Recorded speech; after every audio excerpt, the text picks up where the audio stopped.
네, 오늘 출애굽기 27장의 후반부 20절, 21절 이 두 구절을 가지고 등잔에 불을 밝히는 것에 관하여 이야기해 보겠습니다. 자, 여러분은 성경에서 가장 비밀스럽고 심오한 항목이 뭐라고 생각하십니까? 저는 성령 또는 The Spirit, 그 영이라고 생각합니다. 성경은 하나님께서 다만 한 분이 아니라 셋 하나, 삼일체 또는 삼일 하나님이심을 계시하죠. 아버지, 아들, 성령. 자, 이 셋 중에 누가 가장 이해하기 힘들까요? 바로 성령입니다. 신격의 세 번째인 이 성령이 무엇이냐는 거죠. 자, 아버지도 하나님이고 아들도 하나님이고 성령도 하나님이에요. 자, 아버지는 근원을 말하는 거고 아들은 그 근원의 표현을 말합니다. 그렇다면 성령은 도대체 무엇인가요? 자, 성령은 이 아버지와 아들을 통하여 완결된 삼일 하나님이라고 말할 수 있어요. 자, 이 성령은 신격의 세 번째이면서 동시에 하나님의 그 본질이면서 동시에 이 삼일 하나님의 완결이라고 말할 수 있습니다. 그 고린도전서 15장 45절을 보면 마지막 아담은 생명 주시는 영이 되셨습니다 라고 나와요. 굉장히 중요한 구절인데 마지막 아담은 바로 십자가에 못 박히신 예수 그리스도를 가리키는 것이고, 그리고 이 예수 그리스도가 부활하여 생명 주시는 영이 되었다고 말하죠. 자, 결국 신격의 이 두 번째가 부활을 통하여 신격의 세 번째인 영이 된단 말이잖아요. 이것이 도대체 무슨 말이죠? 그러니까 구분이 되지만 이 셋은 아버지, 아들, 성령으로 구분되지만 분리되지 않아요. 그리고 신성한 경륜 안에서 이 신격의 이 셋은 어떤 과정과 완결을 포함하고 있어요. 아버지는 이 과정의 시작이라고 말할 수 있습니다. 어떤 계획자라고 말할 수 있어요. 근원. 그리고 이 아들은 이 근원의 어떤 성취자 또는 이 근원의 표현이라고 말할 수 있습니다. 아들. 그리고 영, 이 성령은 바로 이 과정의 완결이라고 말할 수 있어요. 아버지가 아들을 거쳐 결국 영이 되었다 라고 말할 수 있는 겁니다. 고린도전서 15장 45절에 근거하면. 그래서 서신서에서요, 바울은 영을 강조하고 있어요. 지금 방금 말한 고린도전서 15장 45절도 그렇지만 이 주는 영이시니 라는 말을 하죠. 그리고 고린도후서 3장 18절에서도 그 주님의 영광을 바라보고 반사함으로 우리는 주님의 형상으로 이제 변화된다고 말하고, 이것은 주 영으로 말미암는다를 말합니다. 주 영. 그리고 로마서에서도 마찬가지고 하나님의 영의 인도를 받는 사람들이 하나님의 아들들이다. 그리고 우리의 영과 함께하는 그 영이 우리가 하나님의 자녀임을 증거하고 있다. 로마서 8장 16절에서 그렇게 말합니다. 그러니까 서신서를 우리가 자세히 다시 보면은요, 그 영 또는 예수의 영, 예수 그리스도의 영, 그리스도의 영, 뭐 이러한 생명 주시는 영, 주 영, 이런 영에 대한 단어를 굉장히 많이 사용하고 있어요.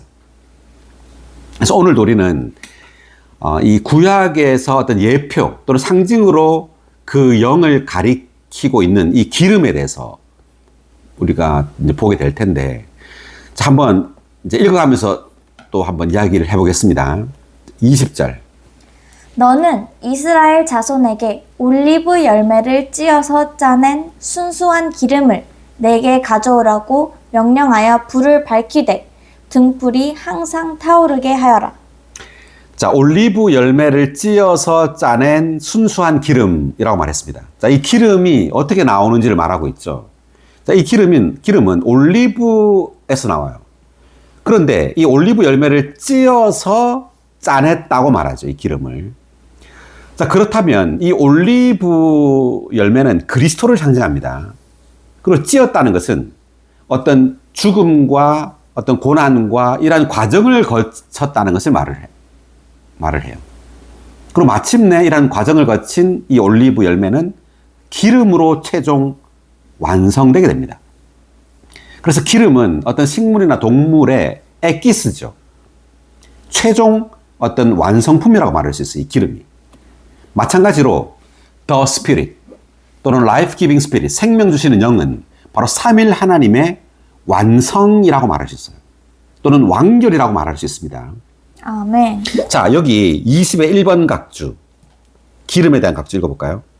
올리브 나무는 그리스도를 상징하고 올리브 열매를 찧어서 짜낸 기름은 그리스도의 육체 되심과 인간 생활과 십자가에 못 박히심과 부활의 과정을 통해 산출되신 그리스도의 영을 상징한다. 네, 여기 이제 자세히 설명이 나오네요.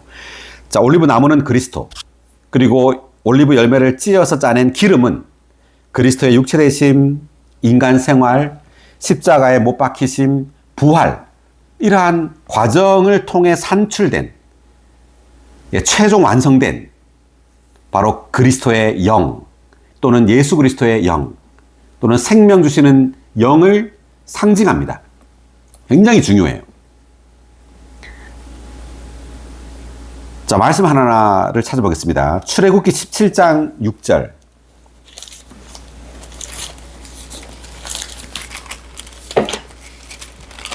이제 내가 거기 호렙에 있는 반석 위에서 내 앞에 서겠다.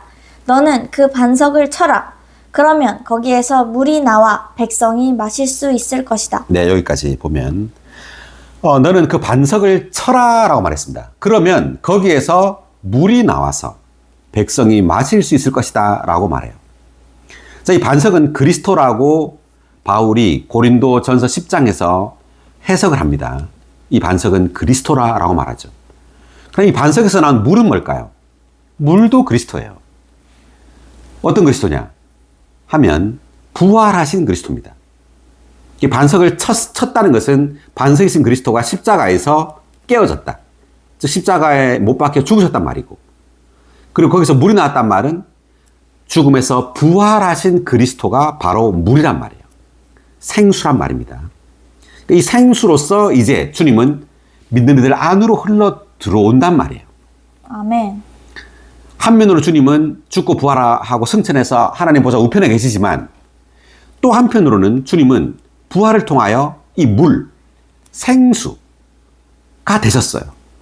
그래서 이제 믿는 이들의 존재 안으로 흘러 들어오게 되었습니다. 아멘. 할렐루야. 네.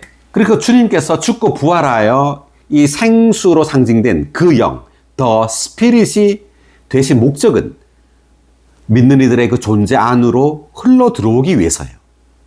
이제 부활하신 그리스도는 바깥에 있지 않아요. 사람의 존재 안으로 들어왔습니다. 아멘. 이것이 놀라운 계시예요.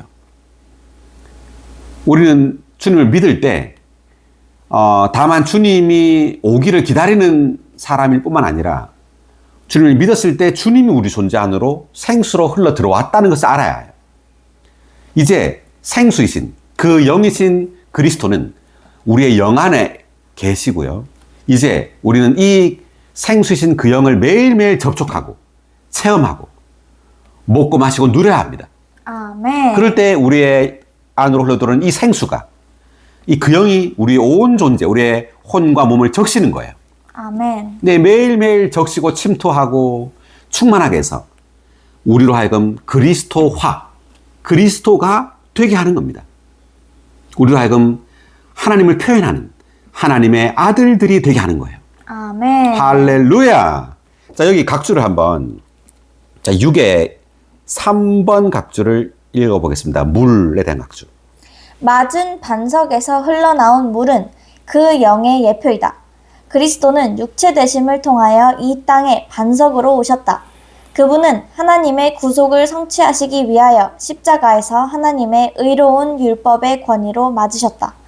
그분의 옆구리는 찔렸고 하나님의 백성이 마실 수 있도록 생수가 흘러나왔다. 네, 요한복음 19장 34절을 보면 그 군병이 예수님의 옆구리를 찔렀을 때 옆구리에서 뭐가 나왔죠? 물. 예, 물과 피가 나왔습니다. 네, 이것을 기록했다는 말은 피는 그리스도의 구속을 상징하고 물은 그리스도의 생명, 부활 생명을 상징한단 말이죠. 이제 그것이 이제 여기 출애굽기에서는 반석에서 흘러나온 이 물로 상징되어져 있습니다. 계속. 이 생수는 부활 안에 있는 생명수, 곧 삼일 하나님의 궁극적인 흘러나옴이신 모든 것을 포함하신 생명 주시는 영이다. 할렐루야. 자, 이 생수는 부활 안에 있는 생명수, 곧 삼일 하나님의 궁극적인 흘러나옴이신 모든 것을 포함하신 생명 주시는 영이시다. 아멘. 이 생명 주시는 영, 생명 주시는 이 영이 이렇게 구약의 반석에서 나오는 물로 예표되어 있습니다. 자, 계속해서 읽어볼까요? 생명수의 근원은 하나님과 어린 양, 곧 구속하시는 하나님의 보좌이다. 그러므로 생명수는 우리의 생명이 되시기 위하여 흘러나오시는 삼일 하나님이다. 네, 생명수는 우리의 생명이 되시기 위하여 흘러나오시는 삼일 하나님이다. 그러니까 실제로 하나님은 우리의 생명이 되시기 위하여 우리 안으로 들어온 거예요. 나중에 우리가 뭐 천당이나 천국 가면은 우리가 영원히 사는 것이 영원한 생명이 아니라 그분 자신이 영원한 생명이에요. 아멘. 삼일 하나님 그분 자신이 생명이기 때문에 그분 자신을 우리 존재 안으로 역사에 넣기 위해서 주님은 몸소 성육신하시고 인생을 사시고 죽고 부활하는 과정을 거쳐서 마침내 생명 주시는 영이 되어서 믿는 이들 안으로 실제로 들어온 겁니다. 아멘. 그래서 지금 믿는 이들 안에는 생명 주시는 영이신 이 하나님이 계세요. 네, 그 영으로 우리 존재 깊은 곳 안에 우리의 영 안에 거하고 계신 거예요. 그래서 우리는 매일매일 우리의 영을 사용해서 성경을 읽을 때건 주님의 이름을 부를 때건 찬송을 할 때건 누군가와 이야기를 할 때건 다 이 영을 접촉해야 합니다. 아멘. 네, 이 영을 따라 살아야 돼요. 우리의 어떤 오름이나 도덕을 따라 사는 것이 아니라 우리 존재 안에 있는 그 영을 따라서 그 영과 함께 그 영과 하나 되어 말하고 행동하고 생각하는 겁니다. 아멘. 네, 이것이 그리스도인의 생활이에요. 도덕을 사는 것이 아니라 어떤 바깥으로 영적인 일을 하는 것이 그리스도인의 생활이 아닙니다. 영을 따라 사는 사람이 바로 그리스도인이에요. 영을 따라 산다는 것은 영적인 일을 하는 것이 영을 따라 사는 것이 아니라 영을 따라 사는 것이 영을 따라 사는 거예요. 아멘. 예, 이해가시죠? 많은 사람들은 영적인 일, 교회의 어떤 봉사를 열심히 하면 그것이 영을 따라 사는 것이라고 생각합니다. 아니에요. 영적인 일을 한다 할지라도 그것이 천연적인 나의 육체를 따라 행하는 것일 수 있다는 걸 알아야 합니다. 우린 반드시 영을 따라서 복음을 전하든지, 복음을 안전하든지, 네, 누굴 사랑하든지, 미워하든지를 해야 합니다. 아멘. 사랑한다고 또는 어떤 영적인 일을 한다고 해서 영을 따라 하는 것이 아니라 심지어 누군가를 미워해도 영을 따라서 미워할 수 있다는 걸 알아야 되고, 네, 복음을 안전하는 것도 또 영을 따라서 안전할 수 있는 거예요. 자, 계속해서 읽어볼까요? 생수의 흐름은 영원부터 보좌에서 시작되어 그리스도의 육체 되심과 인간 생활과 십자가의 못 박히심을 통해 계속되었고 지금은 부활 안에서 계속 흐르며 하나님의 백성에게 신성한 생명의 모든 풍성을 공급하고 있다. 우리가 맞으신 그리스도와 동일시 될 때 신성한 생명이 생수처럼 우리에게서 흘러나간다. 부활 안에 있는 생명수의 흐름은 그리스도의 몸의 건축과 그리스도의 신부의 준비를 위한 것이며 둘 다 새 예루살렘으로 최종 완결될 것이다. 둘 다 새 예루살렘으로 최종 완결된다. 새 예루살렘은 생명의 성이죠. 생명으로 충만하고 생명으로 가득한 성입니다. 우리는 이 생명, 이 과정을 거쳐 완결되신 삼일 하나님으로 매일매일 적셔지고 충만케 되어야 합니다. 아멘. 할렐루야. 예, 여기까지만 읽어보고요. 자, 다시 이제 돌아와서 보겠습니다. 그래서 이제 이 기름이 바로 올리브 열매를 찧어서 짜냈다. 이렇게 말을 했죠. 자, 이 기름이 바로 지금 뭐죠? 이 신약에서는 그 영이죠. 생명 주시는 영이 바로 기름이에요. 자, 기름인데, 우리 한 구절을 몇 구절 더 보겠습니다. 창세기 1장 2절을 볼까요?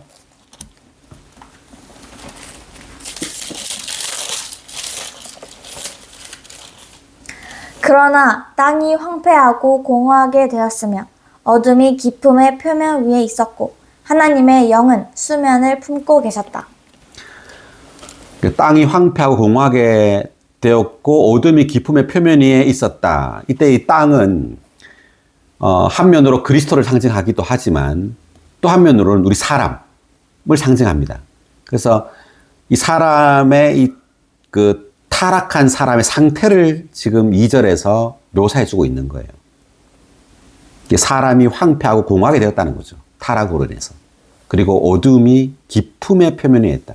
어둠과 죽음으로 가득하게 되었단 말이에요. 자, 이것을 어떻게 회복하느냐, 하나님은? 하나님의 영에 의해서 이것을 회복해요. 하나님의 영은 수면을 품고 계셨다. 하나님의 영. 창세기 1장 1절에서는 하나님이 태초에 천지를 창조했다고 나오죠. 그래서 2절에서는 하나님의 영이 등장합니다. 그 말은 이때 하나님의 영은 신약에 있는 바로 생명 주시는 영을 가리키는 거예요. 한면으로. 그러니까 주님께서 우리를, 타락한 사람을 어둠과 죽음으로부터 회복하는 그 방법은 하나님의 영에 의해서입니다. 아멘. 그래서 주님은 죽고 부활하여 생명 주시는 영, life giving spirit. life giving, 생명을 준다 할 때 여기서 하나님의 영은 수면을 품고 있었다라고 나오잖아요. 그러니까 마치 그 암탉이 닭을 품어서 병아리를 이렇게 부화시키는 것, 닭이 알을 부화해서 이제 병아리를 부화시키는 것처럼 하나님의 영이 수면 아래에 있는 이 땅, 사람에게 생명을 주고 있는 거예요. 생명을 주기 위해서 품고 있는 거죠. 그래서 신약에서는 영을 생명 주시는 영이라고 말을 했잖아요, 바울이. 이 영이 생명을 준단 말이에요. 아멘. 자, 그리고 3절도 볼까요? 창세기 1장 3절. 하나님께서 말씀하셨다. 빛이 생기라. 그러자 빛이 생겼다. 네. 하나님의 영이 수면을 품고 있고, 그 다음에 하나님의 말씀이 있죠. 또 이 말씀이 또 뭐예요? 빛이란 말이에요. 그래서 우리가 지금 이 등잔에 불을 밝히는 것에서 말을 하고 있잖아요. 그래서 기름에 의해서 불이 밝혀지잖아요. 그래서 하나님의 영에 의해서 이제 생명이 곧 빛으로 나타나는 거예요. 그래서 빛이 생기라 할 때 이 빛은 바로 생명의 빛입니다. 아멘. 생명을 우리가 접촉할 때 빛을 보는 거예요. 생명의 나타남이 빛이에요. 이 생명은 어디 있냐면 바로 하나님의 영에 있는 겁니다. 하나님의 영이 곧 생명이고 빛입니다. 아멘. 자, 요한복음 1장 4절을 또 보면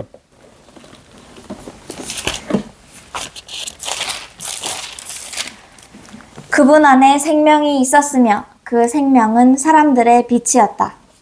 그분 안에, 그 말씀 안에. 요한복음 1장 1절에서 태초에 말씀께서 계셨다라고 나오죠. 이 말씀은 이제 그리스도죠. 그러니까 예수 그리스도를 말씀으로 지금 요한은 그 계시하고 있어요. 말씀이신 그리스도 안에 뭐가 있었다고요? 생명. 생명이 있었다라고 지금 요한이 말합니다.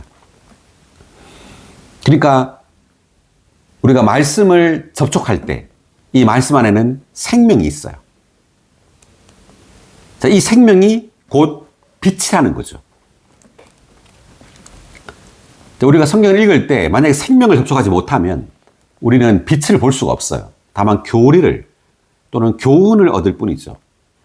교리와 교훈을 얻으면 사람은 어떡하죠? 자신의 노력으로 이것을 지키려고 하는 거예요. 그렇지만 빛은 아니에요. 빛은 우리의 노력이 필요 없습니다. 빛 그 자체가 우리의 어둠과 죽음을 몰아내요. 다만 우리는 말씀을 접촉할 때 생명을 접촉하고 누리면 돼요. 아멘. 그러면 이 생명 안에 있는 이 빛이, 이 생명의 빛이 저절로 자연스럽게 우리의 어둠과 죽음을 몰아내게 돼 있어요. 아멘. 노력하지 않아도. 네. 그래서 여기 말씀 안에 빛이 있다 이렇게 말을 했고, 자, 요한복음 6장 63절 또 볼까요? 생명을 주시는 분은 그 영이십니다. 육체는 무익합니다. 내가 여러분에게 한 말이 영이요 생명입니다. 자, 말씀 안에 생명이 있다고 말했는데 이 생명을 주시는 분은 뭐라고 말했어요? 그 영. 네, The Spirit이라고 말합니다. 왜 이렇게 말했느냐 하면 주님은 이제 죽고 부활하여 The Spirit이 될 것이기 때문에, 생명 주시는 영이 될 것이기 때문에 이렇게 말한 거예요. 이제 주님이 우리에게 생명을 주시는 그 길은 뭐냐면 이 그 영, 생명 주시는 영을 통하여 우리에게 생명을 준단 말이에요. 그래서 우리가 성경을 읽을 때 반드시 그 영을 접촉해야 합니다. 아멘. 네, 그 영이 곧 생명이에요. 교훈이나 교리가 생명이 아니라, 뭔가 깨달음이 생명이 아니라 그 영이라는 최종 완결된 이 삼일 하나님 자신이 바로 생명이에요. 아멘. 그래서 내가 여러분에게 한 말이 영이요 생명입니다 이렇게 말하죠. 그분의 말씀이 또한 영이고 생명이라는 말입니다. 이건 또한. 자, 그리고 한 구절 더 보면 고린도후서 3장 6절.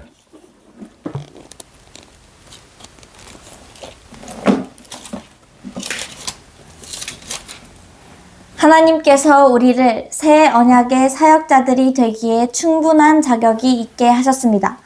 사역자들은 문자에 속해 있지 않고 그 영께 속해 있습니다.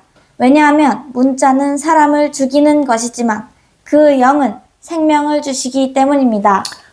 아멘. 문자는 사람을 죽이는 것이지만 그 영은 뭘 준다고요? 생명. 생명을 준다는 말이죠. 이때 문자는 뭘까요? 자, 이때 지금 바울이 말하는 이 문자는 뭐 불경이나 어떤 탈무드나 어떤 도덕 이런 것이 아니라 여기서 문자는 성경을 가리키는 거예요. 특별히 이제 이 시대에 이제 구약을 가리키는 거겠죠. 구약 성경. 구약 성경까지 또 사람을 죽인단 말입니다. 이상하게 들리죠. 왜냐하면 우리가 이 성경 말씀조차도 만약 이것에서 우리가 그 영을 접촉하지 못하면 우리를 죽이는 것이 된단 말이에요. 왜? 여기서 나오면 교훈이 되니까. 교훈과 교리가 되기 때문에 이것을 우리의 노력으로 지키려고 하면 할수록 이것은 우리를 죽인단 말이에요. 율법은 우리에게 죽음을 가져다 줍니다. 그것이 심지어 하나님이 주신 율법이라 하더라도. 그것이 계시예요. 자, 고린도 전서, 보기 전에. 그래서 그 영만이 생명을 준다. 그래서 우리가 성경을 접촉할 때 반드시 성경 안에 있는 생명, 그 영을 접촉해야 합니다. 아멘. 그 영이 생명을 주기 때문이에요. 자, 고린도 전서 보면은, 15장에 어떤 말이냐면, 네, 15장, 55, 56절을 볼까요? 죽음아, 너의 승리가 어디 있느냐? 죽음아, 내가 쏘는 것이 어디 있느냐? 죽음이 쏘는 것은 죄요. 죄의 권세는 율법입니다. 자, 죽음이 쏘는 것은 뭐예요? 죄. 죄라고 말했죠. 즉, 죄를 범하면 죽음이 온다는 말이에요. 그런데 뒤에 구절을 보면은 죄의 권세는 뭐라고 말했어요? 율법. 율법이라고 말합니다, 바울이. 이상한 말이죠. 죄의 권세가 사탄입니다. 이렇게 말하면 좀 말이 되는데, 율법이다. 하나님이 주신 율법이 어떻게 죄의 권세가 되죠? 그러니까 이 로마서 7장에 보면 이제 이 율법에 대해서 자세하게 나오는데, 그러니까 율법을 지키려고 하면 할수록 우리는 죄를 범한다고 말해요. 로마서 7장에서 보면. 그러니까 사람의 천연적인 노력, 육체의 노력, 육체예요. 육체의 노력으로 선을 행하려고 할 때, 하나님이 주신 그 거룩한 율법을 지키려고 할 때, 이것이 오히려 우리를 하여금 뭐를 범하게 한다? 죄를 범하게 해요. 그리고 죄는 우리에게 죽음을 주고. 그래서 고린도 아까 후서 3장 6절에서 문자는 죽이는 것이라는 말이 바로 이 말입니다. 문자는 죽인다는 거죠. 그것이 이제 올바른 말을 하고 있잖아요. 도덕적인 말을 하고 있어요. 도둑질하지 말라, 간음하지 말라, 살인하지 말라. 다 좋은 말이죠. 이것을 지키려고 하는 것이 뭐가 나빠요? 그렇지만 지키려고 할 때 어떻게 된단 말이에요? 이것이 더 죄를 짓게 한단 말이에요. 결국 이것이 죽음을 가져온단 말이죠. 그래서 선한 어떤 율법을 우리의 노력으로 지키려고 하지 말아야 된단 말이에요. 자, 한 구절 더 보겠습니다. 갈라디아서를 볼까요? 율법에 대해서 우리가 분명히 알아야 되는데, 왜냐하면 외적으로 이것이 선한 거기 때문에, 거룩한 것이기 때문에 그래요. 바울은 율법의 저주라는 말을 씁니다. 여기 갈라디아서 3장 13절. 그리스도께서 우리를 위하여 저주가 되셔서 우리를 율법의 저주에서 구속하셨습니다. 예, 여기까지. 자, 그리스도께서 우리를 위하여 저주가 되셨다라는 말은 죽었단 말이죠. 십자가에서. 죽어서 어떻게 했냐면 우리를 어디에서 구속했다고요? 율법의 저주. 예. 율법의 저주라고 말합니다. 그 말이 뭐냐면 율법을 지키려고 할 때 이것이 우리에게 저주를 가져다 준다. 즉 죽음을 가져다 준단 말이에요. 그래서 주님이 우리를 죽었단 말은 이제 육체를 못 박았단 말이에요. 예수 그리스도의 육체 안에 주님이 못 박혀 죽어졌죠. 그러니까 율법을 지키려고 하는 것은 사람의 육체예요. 그래서 더 이상 육체로 율법을 지키려고 하지 말란 말이에요, 이 말이. 그럴 때 이 거룩한 율법이 우리에게 저주, 곧 죽음을 가지고 온단 말이에요. 그럼 우리는 어떻게 해야 되느냐? 다만 그 영이신 주님을 접촉하고 누려야 돼요. 아멘. 율법을 지키려고 하지 말고, 우리의 노력으로 열심히 막 착하게 하려고 하지 말고, 다른 사람 사랑하려고 노력하지 말고, 다만 사랑이신, 겸손이신, 거룩함이신 그리스도를 다만 접촉하고 누리고, 다만 그분의 이름을 불러야 합니다. 아멘. 자, 이것이 신성한 계시예요. 자, 돌아와서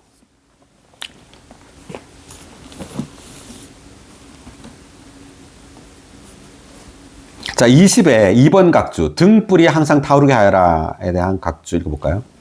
지각하면 등잔의 빛이 항상 올라가게 하여라. 3일 하나님의 체현이신 그리스도를 상징하는 금 등잔대는 순금으로 만들어졌지만 빛을 내기 위해 타는 심지는 식물의 생명에 속한 것이다. 심지가 타면서 빛을 내려면 기름으로 적셔져야 했다. 심지는 그리스도의 높아진 인성을 상징하며 이 심지는 신성한 기름으로 불타서 신성한 빛을 발한다. 네, 기름이 이제 빛을 발하려면 심지가 있어야 되겠죠. 그래서 심지 자체로만 또 불을 낼 수가 없어요. 반드시 기름이 여기에 있어야 합니다. 그래서 우리가 심지라면 기름으로 적셔져야 돼요. 이 심지는. 심지가 인성이라면 기름은 신성이죠. 반드시 우리는 신성으로 적셔질 때 더 밝은 빛을 낼 수 있어요. 빛이라는 것은 우리로부터 하나님이 표현되는 거예요. 이것이 바로 등불입니다. 우리로부터 도덕이 표현되는 것이 아니라 하나님이라는 그 인격이 표현돼야 돼요. 아멘. 네, 그분은 최고 수준의 도덕을 가지고 계신 분이에요. 우리가 주님으로 더 적셔지고 더 빛날수록 우리는 최고 수준의 도덕성을 지닌 하나님을 표현하게 됩니다. 아멘. 할렐루야! 자, 마태복음 25장 1절을 한 구절 보겠습니다.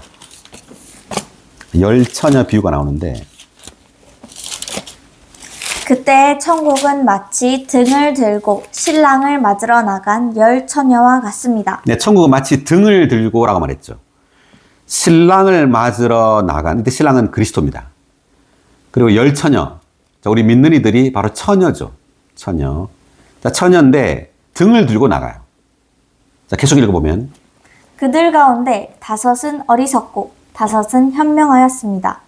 왜냐하면 어리석은 처녀들은 등을 가져갈 때 기름을 가져가지 않았으나 현명한 처녀들은 등과 함께 그릇에 기름을 가져갔기 때문입니다.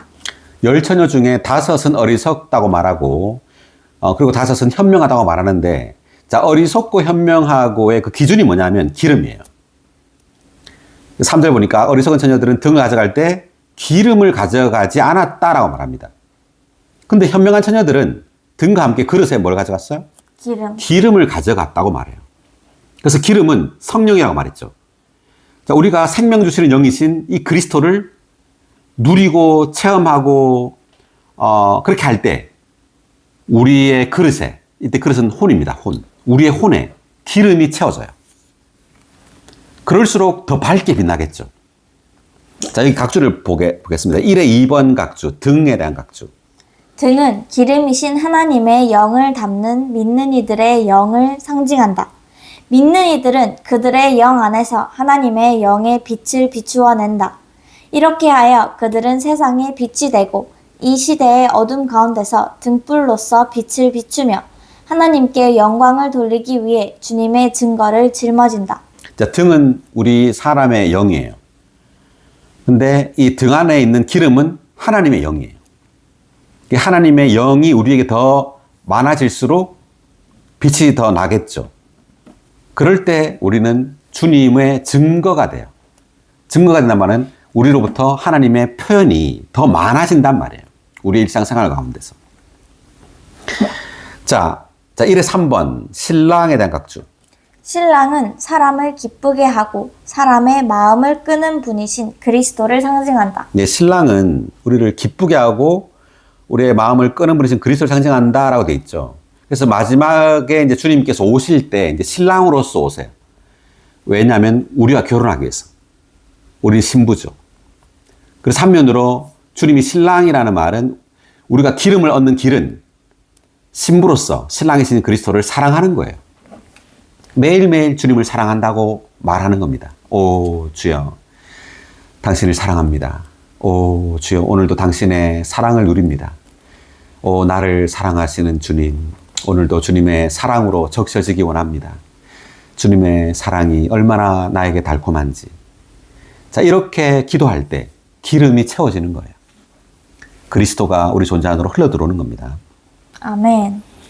자, 1의 4번 신랑을 맞으러 나가안에 대한 각주. 나가는 오시는 그리스도를 맞이하기 위하여 믿는 이들이 세상에서부터 나가고 있다는 것을 의미한다. 네.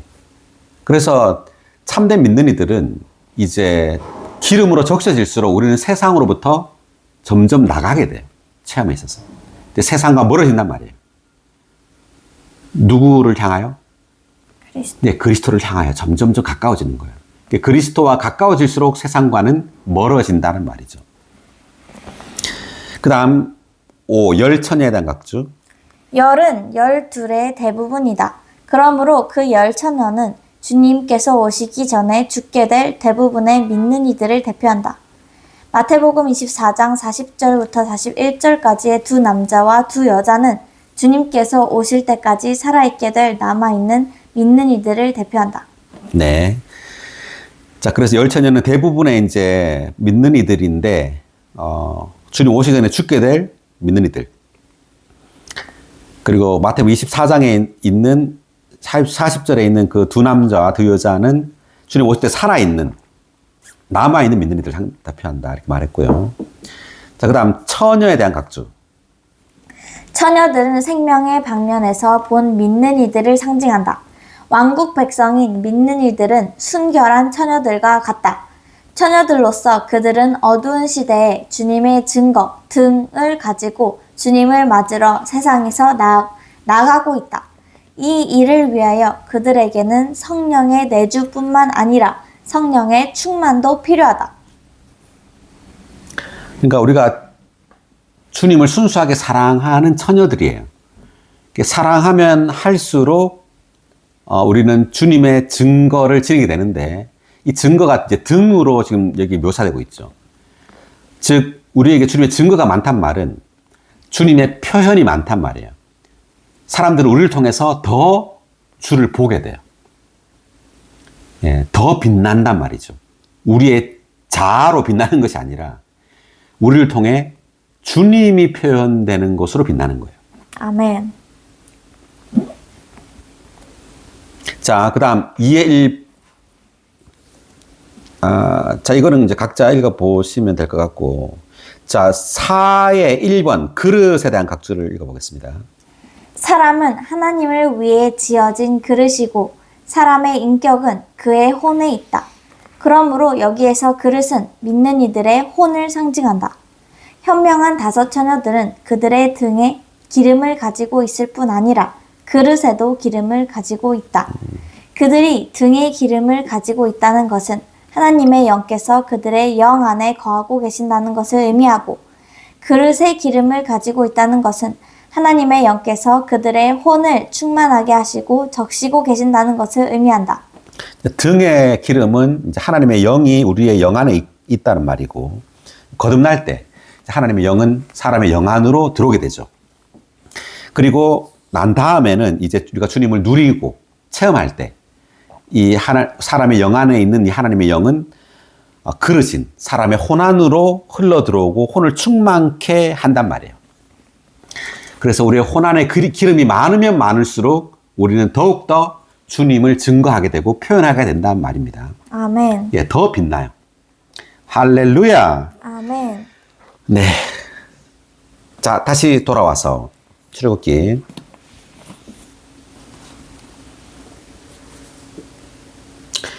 지금 20절 이제 등불이 항상 타오르게 하여라라고까지 읽었습니다. 그래서 이제 이 기름이신 그 영을 우리가 더 많이 우리의 혼에 담으면 담을수록 우리는 더 밝게 빛나게 됩니다. 아멘. 그 다음 21절 읽어볼까요? 본문. 아론과 그의 아들들은 회막 안에 증거 앞에 있는 휘장 밖에서 저녁부터 아침까지 여호와 앞에서 등불을 관리해야 한다. 이것은 이스라엘 자손이 대대로 지켜야 할 영구한 율례이다. 네. 그래서 아론과 그의 아들들이 이제 제사장들이었죠. 그래서 제사장들이 하는 주된 이제 봉사는 등불에 불을 밝히는 거예요. 우리가 다 제사장들입니다. 우리가 신약에서는 모든 믿는 이들이 아론과 그의 아들들이에요. 우리가 다 제사장들입니다. 제사장들로서 등불이 항상 타오르도록 불을 밝혀야 돼요. 다시 말하면 매일매일 우리는 기름이신 그 영, 생명 주시는 영을 접촉하고 누리고 체험해야 합니다. 아멘. 네, 매일매일 말씀을 읽어야죠. 네, 매일매일 찬송을 해야죠. 매일매일 성도들과 같이 교통해야죠. 또 주님께 기도하고 또 주님의 말씀을 묵상해야죠. 그렇게 함으로 등불이 우리를 통하여 계속해서 타오르게 합니다. 아멘. 할렐루야. 자, 나머지 각주들은 각자 읽어보시고 오늘 말씀은 여기까지 하겠습니다. 네, 수고하셨습니다.